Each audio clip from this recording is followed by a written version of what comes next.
Why, hello there friends, it's Emma here, the Bookish Princess. Here we are, nearing the end of December. It's my last reading vlog of the year. I thought I'd make it kind of a combined reading and Christmas vlog, so we'd share some fun, festive preparations and lovely decorations. I've been trying to make my space very merry. I haven't really been reading any Christmas books. I have too many other books that I want to finish up before the end of the year. I feel like my reading has been kind of spotty this year. I still did read quite a few books.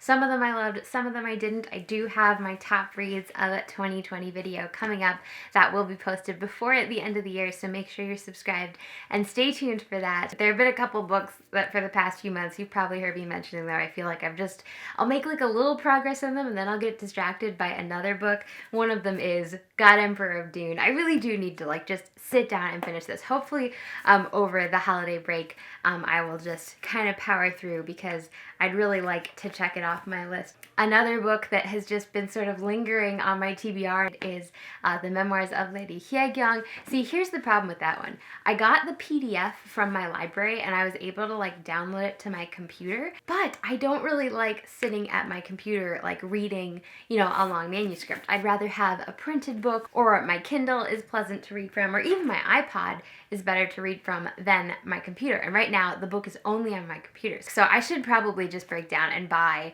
a paper copy or buy the ebook of Memoirs of Lady Hyekyung, because I do want to finish it. It's just the format I have is not my favorite for reading. I do have a couple other ebooks that I have been reading. I mentioned last month how much I enjoyed Eva Ibbotson. I read a couple of her books in November and they were just such a delight. So I did pick up A Glove Shop in Vienna, which I didn't realize when I started reading this that this is actually a collection of short stories. So like the first chapter basically wrapped itself up. Actually, speaking of Christmas stories, the first chapter was completely a Christmas story. Vicky and the Christmas Angel. It was mid-December and a night of snow. All day the thick, soft flakes had fallen quietly, covering the blank-faced nymphs and satyrs on Vienna's innumerable fountains, blanketing the bronze rumps of the rearing horses on which dead warriors of the Habsburg Empire rode forever, giving the trees along the Ringstrasse a spare Siberian splendor. It had the typical kind of spunky,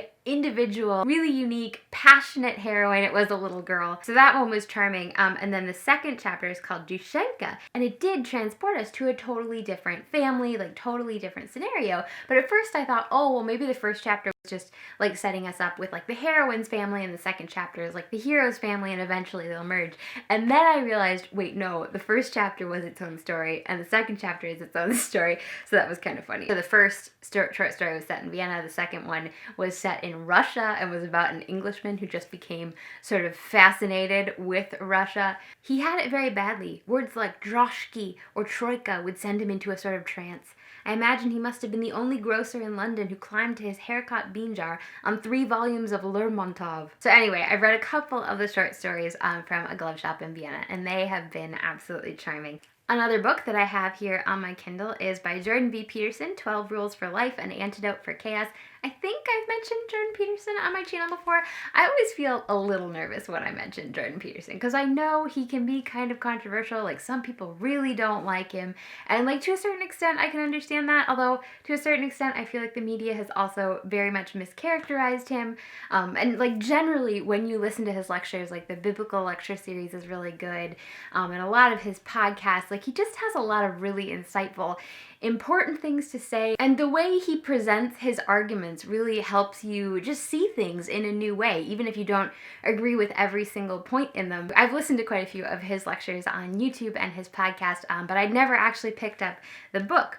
And the book is very similar to the lectures, and like a lot of the examples are the same, but you can tell he's a really good writer. So there are some things that like go a little deeper, present things in a new light. Psychological forces are never unidimensional in their value, and the truly appalling potential of anger and aggression to produce cruelty and mayhem is balanced by the ability of those primordial forces to push back against oppression, speak truth, and motivate resolute movement forward in times of strife, uncertainty, and danger. So yeah, his writing is really inspiring about, like, even though there are a lot of terrible things in the world, but you do have the power to push back against those things. Talking yourself into irrelevance is not a profound critique of being, it's a cheap trick of the rational mind. I like that. I feel like sometimes people who have like a more gloomy point of view act as if they're sort of intellectually superior, that like, oh, anybody who doesn't follow this way of thinking, like, they're just sort of cowards who aren't facing up to how terrible the world is.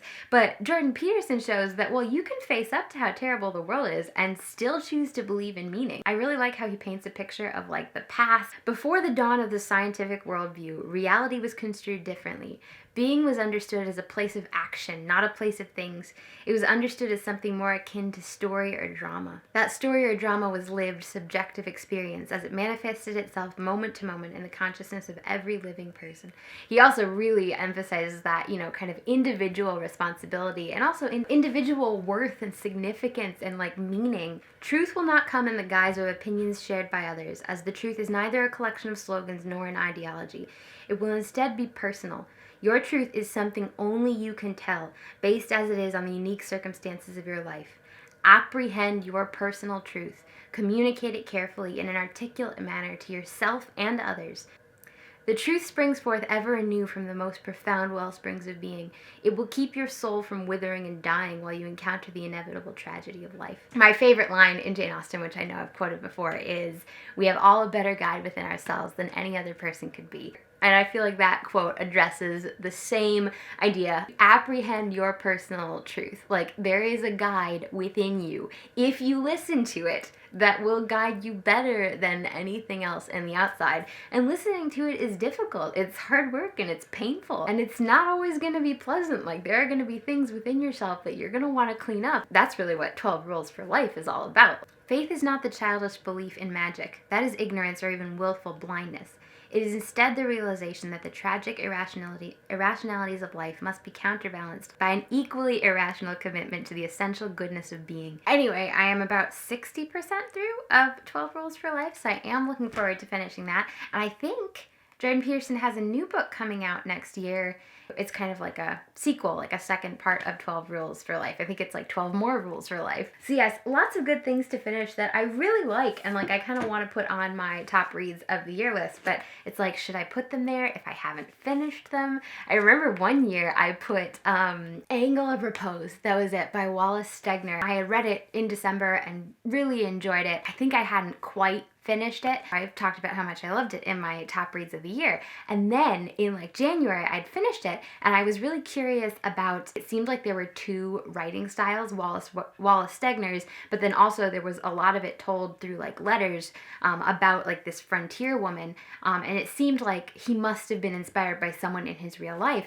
And it turned out that he actually just lifted this woman's writing. Her name was Mary Halleck Foote, and she did have this incredible life, and she wrote herself. She wrote many short stories and also letters. Family allowed him to have access to like her diaries and things. It's one thing to be inspired by her life and like reading her diaries, but he like lifted like her own words, like her own writing. It's like I found that out afterwards by Googling it. Like he didn't mention that in the foreword. It's not like it was by Wallace Stegner and Mary Halleck Foote, which is what it should have been.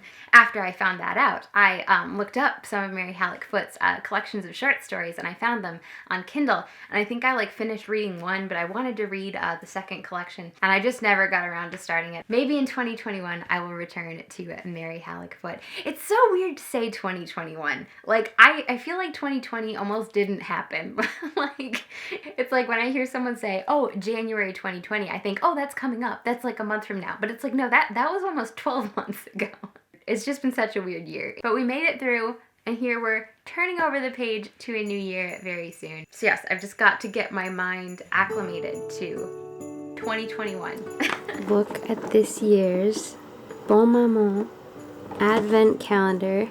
It is so cute. Honestly, I think this one is the cutest. It's shaped like a house.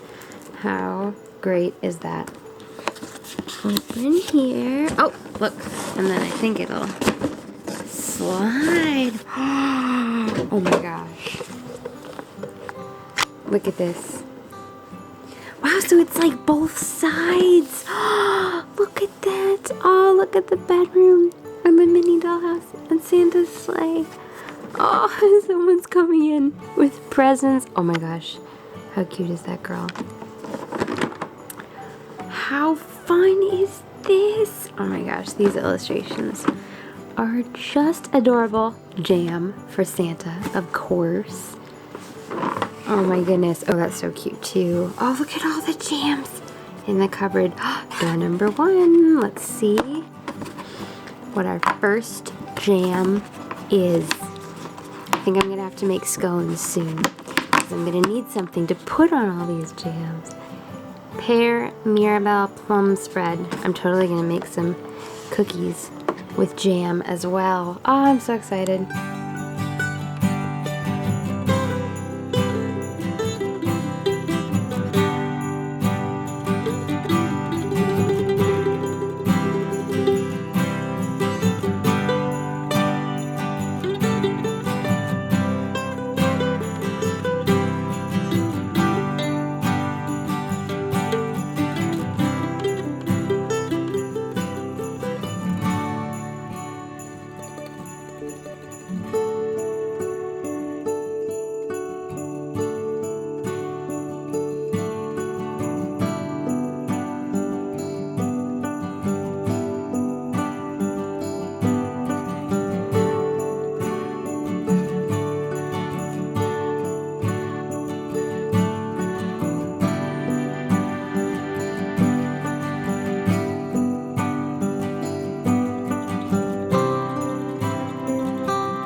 I've been rereading The Prophet by Khalil Gibran. I've read this several times before, but every time I come back to it, it's just so beautiful. And the language is so sort of lyrical and poetic. It just sort of leads you on, and you don't want to put it down. You just want to keep reading. But at the same time, there are so many beautiful kind of thoughts and expressions and sentences that you also want to stop and appreciate each one. It's quite a short work, so I've just been reading through the whole thing on this Saturday afternoon. There is a little bit of a frame story.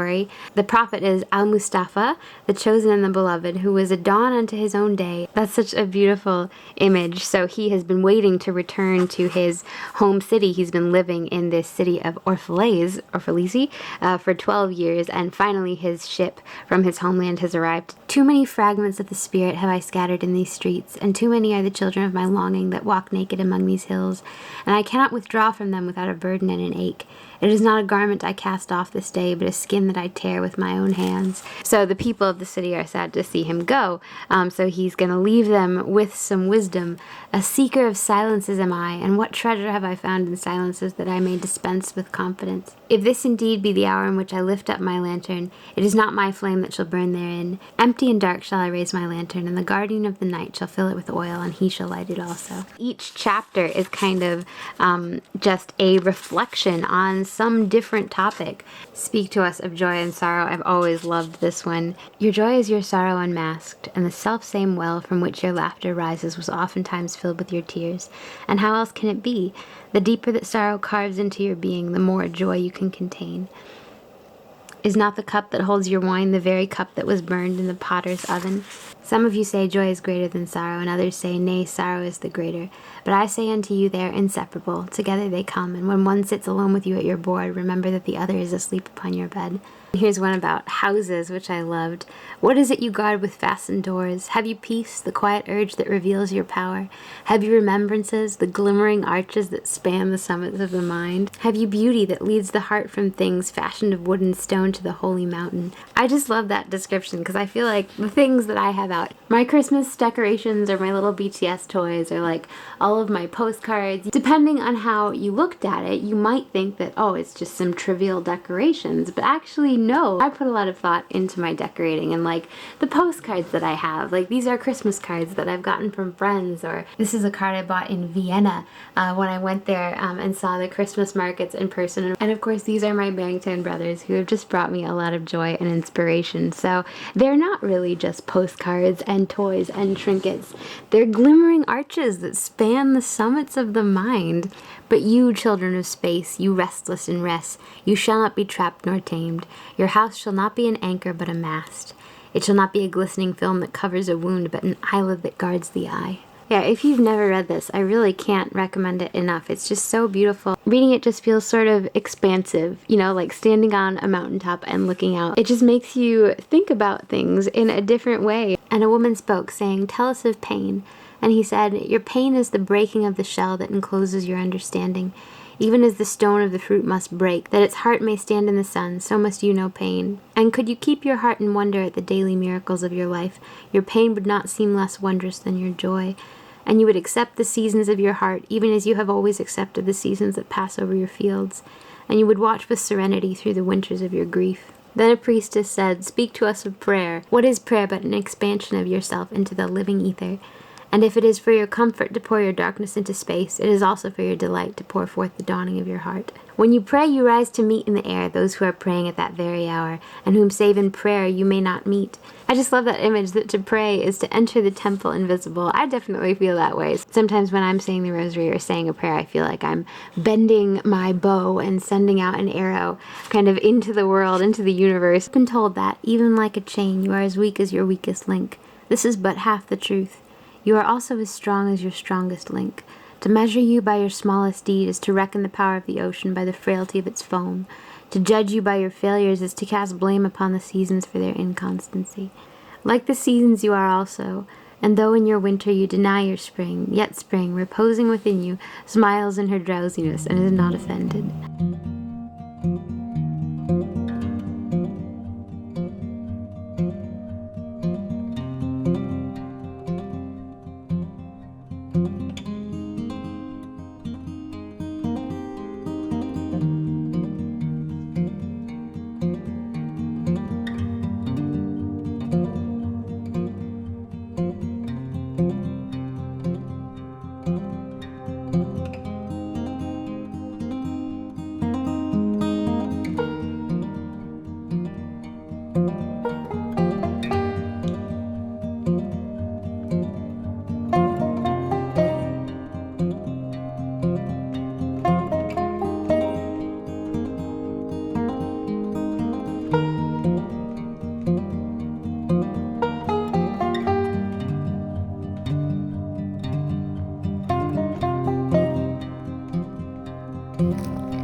My Christmas tulips over here are in their final days, but they've been so pretty.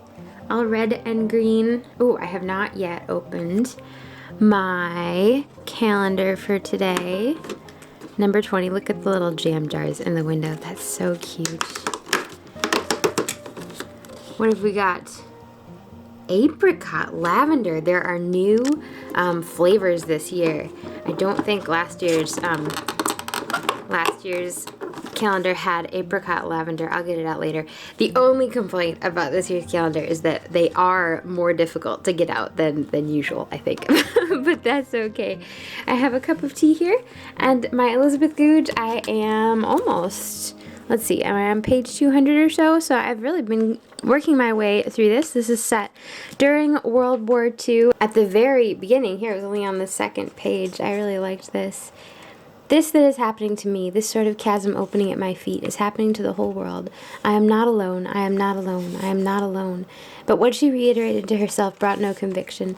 Her loss of everything she had hitherto known was making her feel as solitary as though she were the only human creature alive in the world. And what a world! It was June 1940. Yesterday was gone, burnt up in the blazing inferno of its suffering. There was today a tiny patch of foothold, but there was no tomorrow. The abyss at whose edge she seemed to herself to be standing was filled with swirling mist. Down below the mist were lightnings and thunders and great voices, and out beyond it presumably the sun still shone, but what shape the things below would take, and whether one would ever win out into the sunlight again, one could not know. Today was one step at a time in the mist, a step taken quite alone, because if there were other people there, she could not see them, and tomorrow was so uncertain that it did not exist. Memory of the past and hope for the future are companionable things. Now that they seemed to have vanished, the loneliness made her very afraid. Such a small thing can sometimes lighten despair. In Miss Brown's case, it was just a tune. A street musician was playing a violin somewhere down in the street below. Miss Brown was not particularly musical, but she liked good tunes, and especially on the violin. It always seemed to her that a violin was more of a living voice than other instruments. In a great symphony, it was the first violins that seemed to cry out the good news, while the other instruments throbbed and murmured in assent. And it always seemed to Miss Brown that you couldn't use a violin to say mean or lying things. If you tried to, it merely made revolting noises. The authentic voice was not heard unless it spoke the truth. And she knew it was the truth that she was listening to now. She heard no words, she saw no vision, but she was slowly made aware that she was one of a multitude that went upon pilgrimage to something or other. That was the truth about this pilgrimage. It went on, and it was a matter for rejoicing. I love how in Elizabeth Goudge, every piece is important. So we get to hear what the song she was listening to was. It was Delius's Song of the Summer, and the musician playing it is important. I love it just a couple pages later. Hope was hers too now because of those tunes. There had been a refuge in the Whispering Wood. Both she and the musician had been agreed about that. And there is never a pilgrimage without somehow, somewhere, a worthy ending. I liked that kind of description of the past and the future though, because I feel like things are so upside down now, it's hard to imagine what they're going to be like in the future. When is everything going to open up and be normal again? And looking back on the past, it's like you really miss being able to do all the things you could normally do. Small things like music or a good book can kind of help you pull yourself out if you get into a moment of panic the way Miss Brown did. So let's see what else I underlined. I always seem to star and underline quite a few things in Elizabeth Goudge. One of my favorite things about British books is their love of a good cup of tea. Miss Brown's economic situation did not admit of unlimited cups of tea, yet how she longed for them. They were her chief bulwark against the lowering effects of war. Oh, I love this description of a train journey. She enjoyed the quiet hour that followed, leaning back in her seat, relaxed in the dreamy content of a railway journey, peacefully wrapped about by the cessation of normal living. One was for the moment divorced from time and place and the problems of them. One sailed through the air like a bird. Only sun and air and speed existed, only the green fields and the shadows of the clouds that fled across them, the light on the water and the white wings of the gulls against the blue. So as you will have gathered, Miss Brown, who is one of the main characters, has been kind of cast out of the pattern of things by the destruction of the war. But she meets Mr. Burley, who is a historian and who owns this beautiful old castle on the hill, and he offers her a job as a housekeeper. So she kind of gets woven back into the pattern of things, and we also meet the musician, Mr. Isaacson, and two little girls, Moppet and Poppet, and the whole Burley family, and like the whole history of their family, on how the castle was built and how the fortunes of the family fared. The Norman walls, the Tudor house, the brilliant little 4-mill garden, the wide view across the acres of glorious woodlands, made a whole so perfect that one was not conscious of the many centuries that had gone into the making of it. Its beauty banished time and teased one out of thought. One thing Elizabeth Goudge does quite a lot is she really takes you into the perspective of the individual characters. So one chapter might be from the perspective of Miss Brown, but the next one might be from the perspective of Mr. Burley, and you really get to hear them think their thoughts and see the world from their point of view. And yet there is this beautiful sort of overarching theme where the characters are often like thinking along the same lines and sort of completing each other's thoughts. So I really like that she gives you an inside look at all the characters and really helps you to sympathize with them, even though they're totally different in a lot of ways, even though they might disagree with each other and be angry with each other. However, it does mean that sometimes Elizabeth Goudge leaves you hanging. Like, I think there was one chapter where like the two little girls, Moppet and Poppet, had just arrived, and then the chapter ended, and like the next one started from like a completely different character in a completely different place, and it was like, wait, I wanted to hear about Moppet and Poppet arriving at the castle. Another book I've been reading has been Alison Utley, A Traveler in Time. This is also set in England. I think this is a children's book. It's told from the perspective of a child who is a traveler in time. So she goes back to Elizabethan England. She goes to visit some family members at this beautiful old farmhouse in the country and learns the history of the house and ends up stepping back into the history. So Penelope's 16th century family is scheming to free their beloved Mary, Queen of Scots. But even with her 20th century knowledge, Penelope remains helpless in the face of danger. Only in the present is she aware of the tragedy which lies ahead, drawing closer when she travels back in time. And all the while, the slow, beautiful life on the farm and the countryside in both centuries goes on, described with the vividness and love that makes Alison Utley's book so special. I think I still have a ways to go in this one, but I've been really enjoying it so far. It's just really a fun escape, and her descriptions are so vivid of like life in the Elizabethan house and how, you know, some of the furniture is like the same and some of the ways of the house are the same, even while other things are different. I will be honest, I have been spending some of my time not reading, but playing Animal Crossing. It's just, everything is so beautiful. Look at all this, the Christmas tree. So I customized that one to make it pink. And outside, here, let's step outside real quick.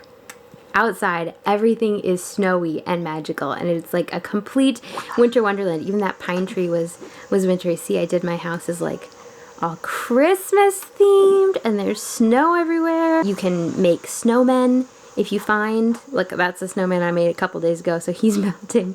But do you see the Christmas lights on that Christmas tree? Let me know if you guys would like a wintry or Christmas New Horizons video, because I could do some gameplay this Christmas. That could be fun.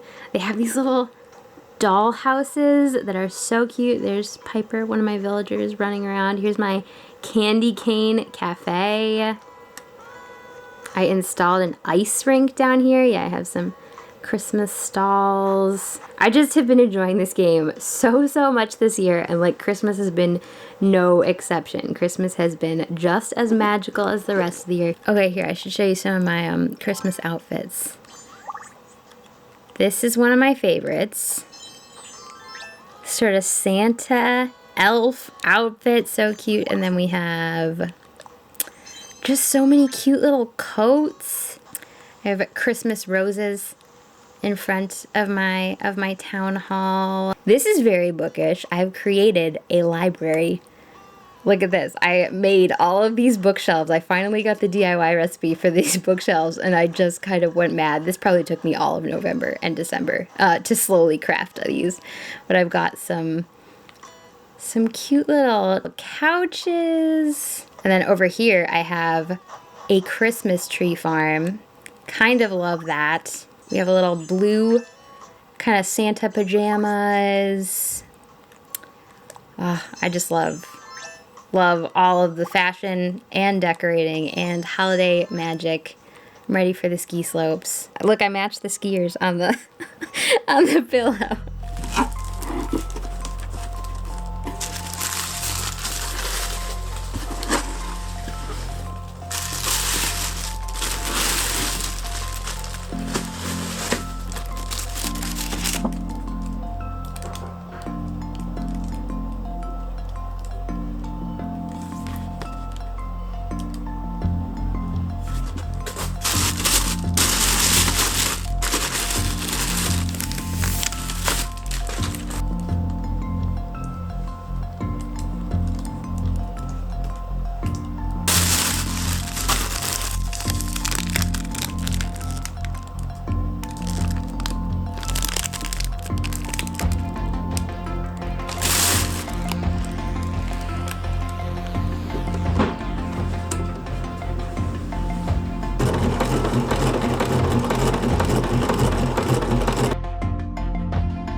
have been doing some Christmas crafting this month. My cousin Becky, you guys will have seen Becky if you've been watching some of my BTS reaction videos because I've been introducing her to BTS. But she gave me these lovely, they're self-striping sock yarn, and she gave it to me last year at Christmas, and so I put it away and saved it and thought next Christmas I'm going to attempt to knit them. So I have started. As you can see, the self-striping comes out really beautifully there. I found this pattern on Ravelry. Becky recommended it, and it seems to be going well so far, although I'm obviously not very far. Here, would you guys like to see my Christmas cards? I saved one for the Bookish Kingdom. Okay, here's the YouTube Christmas card that is meant for you. These are so fun. They're vintage, coming your way, with loads of good wishes for the merriest Christmas and happiest New Year. This girl is so cute. My mom actually spotted these, and she said that she thought the girl looked like me, and she totally does. I have a green coat, not unlike that. Obviously, I need to work on the plaid booties and headscarf, but my cousin Becky, speaking of knitting, made me a pair of red mittens that I wear all the time, and they look just like that. And I just love how she appears on the inside of the card. That is so cute. So yes, this, imagine your name here, to the Bookish Kingdom. This video is basically my Christmas card to all of you, and I took my actual Christmas cards to the post office the other day, and it was just kind of fun and festive. You know, other people are dropping off their big stacks of envelope, and it's just so nice to check in with friends and family members, even if you don't keep in close contact with them during the year, you know, just to check in with them at the holidays. So I would love it if the comments below could be maybe a little Bookish Kingdom post office, and I would love to hear from you guys about how your year has gone. I know it's been difficult for everybody, but maybe there are some things that have brought you joy, some new hobbies that you picked up. I'd love to hear about what videos on my channel you have enjoyed, maybe some videos you'd like to see in the new year. Here, I'll give you guys a quick tour of my decorations. So I kind of love my icicle lights. It's adorable little, I think I found it at Target, little building countdown, really cute Christmas pillow. I love getting this out every year. I think I found it at Hobby Lobby. And then we've got a little Christmas card slash BTS Christmas tree. This adorable shelf here. Santa. This is, I think, a Gund Santa. I keep meaning to look on eBay because I think there was a Mrs. Claus that went with him. I need to see if I can find a Mrs. Claus, but he does have some Christmas mice and houses surrounding him. These houses are actually little Christmas cards that are super cute. There's a whole set of them. Just so adorable. I love how you can look in the windows and there's different scenes. Here's my desk. Pom-pom, Christmas tree, another Hobby Lobby find, kind of one of my favorite things. Some Swiss cowbells. I think I should probably move that cowbell over here. They would probably look a little better there. And then more lights and poinsettias over here. Another cute little Christmas pillow. Bell, as usual, hanging out there. You guys already saw my Bon Maman advent calendar. Little holiday tissue box. Adorable. Here's a little Ladder Rock Christmas fox that I have not yet eaten yet. He's too cute to eat. Yes, and then over here I have some more decorations. Cute little forest friends. Lots of fun stuff. This was actually an Anthropologie shopping bag from last year, and it was so cute I couldn't get rid of it. I cut it up instead. Yes, I do often bring up my American Girl dolls for a Christmas display, so Felicity is there. I have to get her a Christmas dress out. We like pretty things and cute toys around here. If you know my channel, you already know that. And I feel like if there is any time of year when you are going to kind of reconnect with your childhood and bring up your favorite childhood toys and just enjoy displaying them, it is definitely Christmas time. You know, my mom was reading, I think, an article recently about the 'Twas the Night Before a Christmas poem, and apparently it is almost 200 years old, and that poem is kind of like the singular source of the beard, the red hat. It was that author, Clement Clark Moore, and I think he initially wrote it for his kids. It was published anonymously. He was a professor, and it's not really a scholarly work, but he sharing his family's Christmas experiences and traditions and stories, that then became the Christmas experience for the entire world. It's kind of crazy to think though that that poem is 200 years old. It seems so timeless. Check this out, the northern lights are on my island tonight. They look so beautiful.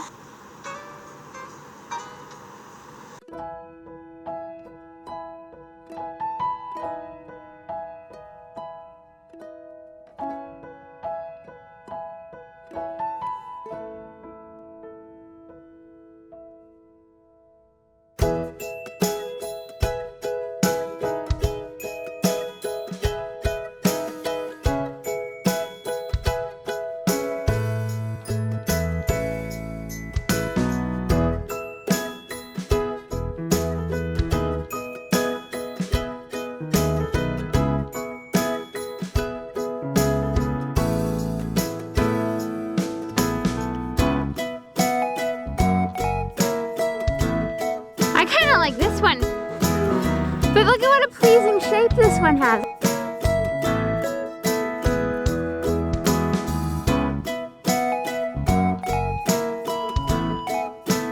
It's hard to find just the right one. He's got a weird gap right there. Otherwise, I like him. This hat is cute when it like lies a certain way, but it's hard to get the hat to like have just the right aesthetic fold. I think we're going with one back down here. I hear the axe.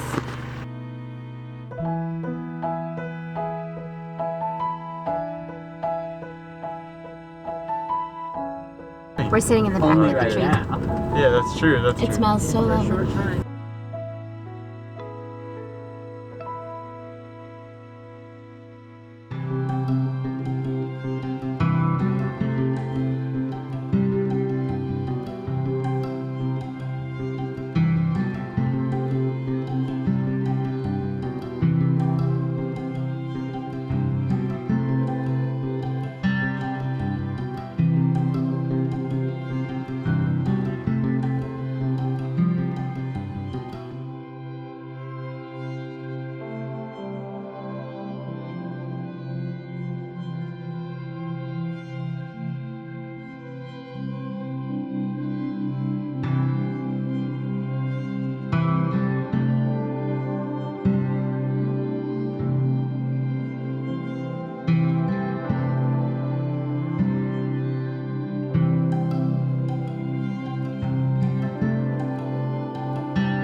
Well friends, it's Christmas Eve and I'm just finishing up filming and editing this reading, baking, Christmas vlog. I hope you guys enjoyed it. Don't forget to give it a thumbs up and leave me a Christmas card comment down below. I hope you have a very blessed Christmas and a lovely holiday season. I'll talk to you again soon, and until then, I hope you have a magical and a merry day. Bye guys!